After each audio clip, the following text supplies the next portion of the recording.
Sa kabuntago ng iyong kaadoy, arang kalami atong biradahan kaning gitawag nato nga kulo nga perti pod ning lamia. So mga kadi kong higala mo day nato ang snack karon no karong kabuntagon. Pasalamat pud no sa atong kaadoy nga nihatag ani nga perti jud akong lipayan no. Kay dugay na pod ko wala nakakaon ani pero naka-vlog nako kaisa ra pod ko naka-vlog ani no. Karon kaduhaon nato ni kani ato ang pagluto karon o kani ato ang snack karon. Mo ni gitawag no nga kulo. Duha ka recipe ang buhaton sa inyong kaadoy karon. Magprito ta ani kanang gitawag nilag fries ba. Tapos ato ning tiradahon kani ato ang pagluto-luto karong orasa o karong taknaa. So mga kadi kong higala arang kanindot sa atong kabuntagon karon kay naa na pud tay mga recipe nga merinda. Dili sa ta magluto-luto karon mga kadi kong higala kay excited kaayo ko kani ako ang tiradahon karong orasa o karong taknaa.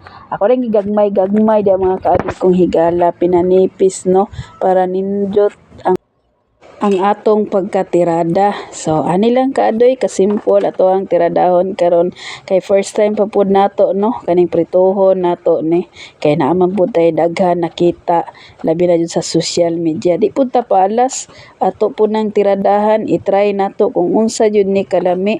Mao na ang inyong kaadoy no ayaw mo katingala kung always gabirada basta naalan jud tay biradahan nganong di jud ta motirada.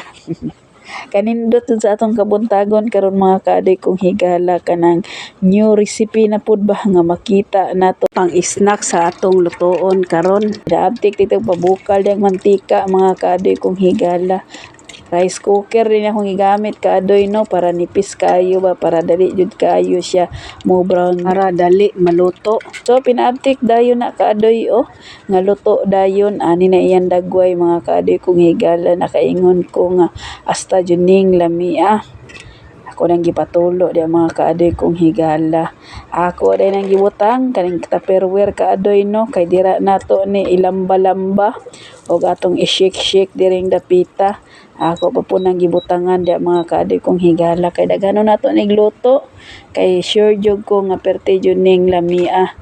So pinaabtik dayon nagbutang gitawag nato cheese powder akong gibutang di mga kaadoy kong higala no para lami jud ang ato ang pagkatimplada. Pwede japon asin mga kaadoy kong higala pero naman tay available diri nga cheese powder. Mao na lang pud ako ang gitiradahan kay paborito man pud sa ako ang pag-umangkon no kaning butangan pug cheese ba.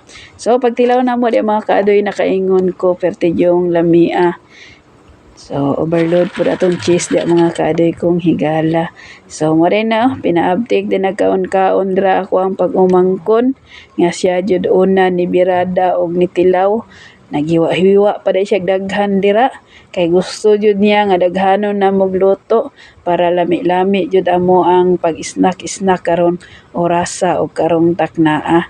So nasinya siya no nga lami jud daw kaayo. Di po na palupig mga kaadoy kong higala maglungag pud ta no kay lami po ni siya lungagon. Ato nang ikaduha nga recipe dia mga kaadoy kong higala kay dako man pud kay ning kulo no nga gihatag sa atoa. So ato nang pinaabtit og taklob dira perti ra po ning dalia maluto mga kaadoy kong higala. So walay pagduha-duha pinaabtik ni nagluto dia mga kaadoy kong higala. Basta kaon nagahisgutan mga kaadoy kong higala. Tirada jud ta diring dapita kaning lamian nga snack nato karong orasa o karong taknaa. Kani ding kulo mga kaadoy kong higala no. Ngihit pug kaayo ni pangitaon diri sa amoa pero nakatilaw gihapon ta.